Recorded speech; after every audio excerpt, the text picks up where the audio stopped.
Nahuli cam ang pagkaladkad ng isang rider sa aso sa Calasiao, Pangasinan. Nakaalerto, Jewel Fernandez.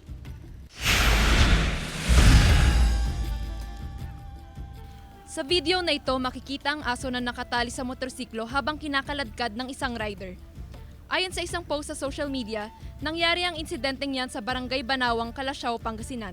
Kinundina ng ilang animal welfare groups ang insidente. Yung pagkakita natin doon sa paghila niya ng aso. So malamang yung aso na yon, nagkapilay-pilay na yon. And I would say na mamamatay talaga yon.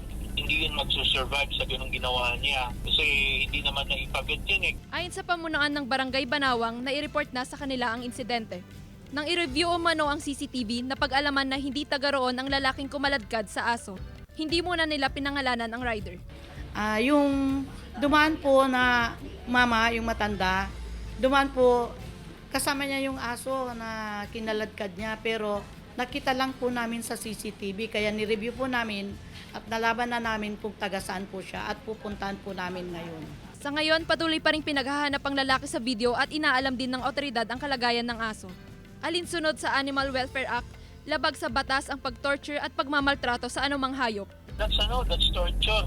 Klaro sa batas yung ginawa niya. That's a violation ng Animal Cruelty Republic Act 8485. Pag namatay yung aso na yun, think going around 100,000. May pagkakulong ng mga 2 years. Gano'n. Kung namatay, now we have to recover yung aso. Saan napunta yung aso? Samantala, hindi pa umano na i-report sa Calasiao Police Station ang insidente. Pero ayon sa PNP, makikipag-ugnayan sila sa barangay para sa kaukulang investigasyon. Kasama si Ron Taniedo, Jewel Fernandez, One North Central Luzon.